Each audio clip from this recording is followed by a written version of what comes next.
ladies and gentlemen, what we've heard from the second part of tonight's debate is an interesting reflection of the overall wider referendum debate and the debates that have come in after it.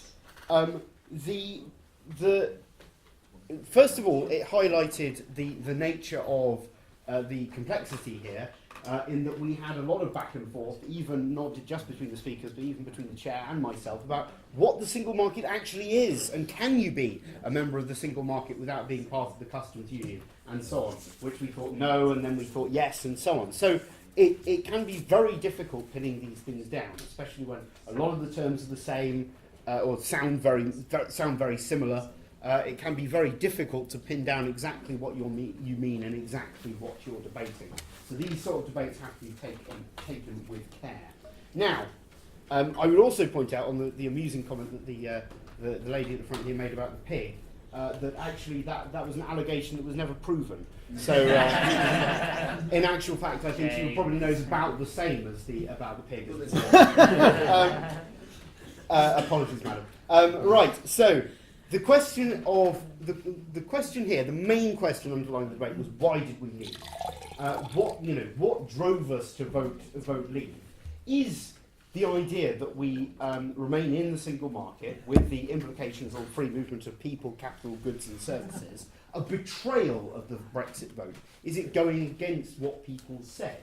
Now, or on the other side, on the other side, is it actually fulfilling people's wishes to have a good, stable, strong economy with businesses able to flourish and so on? So a betrayal or actually a continuation of what people want. Now the reason we're having this debate is because both sides are speculating. They are putting forward their point of view and trying to convince you.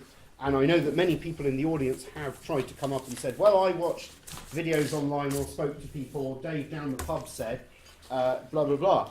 But the truth is, we don't know. We don't have an official count of why people voted to leave. It is all, at the end of the day, speculation. It is all us putting forward our opinions or seeing what other people said or trying to spin the debate one way or another. So that is I suppose, the problem. And what you will be voting on here tonight is what you think, why you think that we left, or why we should leave. How should we leave? Should we leave the European Union completely cut off our ties of it? Is that what people wanted? People want more control than the European Union is willing to give? Or do people want to take back some control, have some more checks and balances on the European Union, and leave some parts of it, but remain a member of the single market and remain, still have that free movement of goods and services and people and capital and so on? So that is what we're here for. We're also here to, a lot of people keep insisting that the other side, again, going back to the threat, we've moved on from the threat to insisting that the other side must acknowledge what we say. This debate, I think, is a great way of doing that, because oftentimes the acknowledgement it seems to be lacking because people simply don't understand what the other side is saying. They don't understand where the other side is coming from. They don't understand the fundamental assumptions that underpin the other side's argument. And I think the debate is a great way to reveal that. So thank you very much for taking part. Thank you.